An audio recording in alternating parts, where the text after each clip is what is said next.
আমরা এর আগে আমরা প্রায় ৫,০০০ প্যাকেট আমরা উদ্ধার করেছিলাম, আর বাকিগুলি আর প্রায় কয়েক লক্ষ প্যাকেট প্যাকেজিং একটি কোম্পানি বানাচ্ছিল, যে তারা সেখানে তাদের একটা প্যাকেট বানাতে গেলে সেখানে ধরেন এক্সপায়ার ডেট, তারপরে সেখানে বিএসটিআর অনুমোদন আছে কিনা এগুলি থাকতে হয়।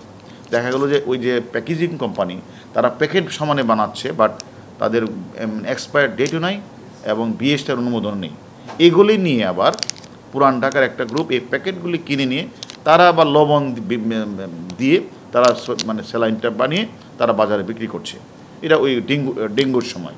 আবার এখন যারা করতেছেন তারাও সেম আদলেই তারা বুশ স্যালাইনকে নকল করে তারা এগুলি আবার বিভিন্ন ফার্মেসি, বিভিন্ন ব্যক্তির কাছে তারা বিলি করছে। অথবা গ্রাম অঞ্চলগুলিতে এখন তো নির্বাচন চলছে, উপজেলা নির্বাচন, এতে হবু উপজেলা ক্যান্ডিডেট যারা, তারা এখন এই মানবতার সেবার নামে তারা এই স্যালাইনগুলি কিনে নিয়ে তারা রাস্তায় বিভিন্ন জায়গাগুলিতে তারা বিলি করছে।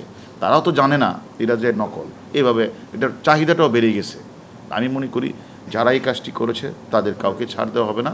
অলরেডি আমরা আরেকজন বাকি, তাকে আমরা গ্রেপ্তার করব এবং তাদের এজেন্ট কারা ছিল তাদেরকে আমরা খুঁজে বের করব। যখনই একটা মৌসুম শুরু হয়, কোনো সময় ডেঙ্গু মৌসুম, কোনো সময় প্রচণ্ড তাপদাহ, এই সুযোগটাকে ঘিরেই তারা এই অসাধু চক্র তারা নকল ও স্যালাইন বানিয়ে মানুষের মাঝে বিক্রি করছে। আর আমাদের যারা যারা মানবতা সেবক তারা এগুলি কিনে তারা বিভিন্নভাবে রাস্তাঘাটে বিলি করছেন এবং তাদেরকে সেবা দিচ্ছেন। তাহলে আমার মনে হয় যে কথাটা আমরা বারবার বলছি যে আমরা এখানেও এক্সপায়ার ডেটটা আছে কি না, তারপরে এখানে এটা কি এসএমসি না এসএনসি, বা এটার মধ্যে কি কালো কোনো দাগ আছে, এগুলো দেখে বুঝে শুনে আমার মনে সকলকে কেনা উচিত। দেখা গেল যে মানুষ তো কিনে তো একটা দুইটা না, 10,000, 15,000, 20,000, 1 লক্ষ কিনে। তখন তারা বলে যে সেভাবে যেখানে ওনারা হয়তো যে পার্সেন্টেজ দেয় তারা এর চেয়ে বেশি দিয়ে দেয়, যার কারণে ওটা তাড়াতাড়ি কিনে ফেলে, কিনে ওটা তখন এখানে তারা অনেক লাভবান হয়।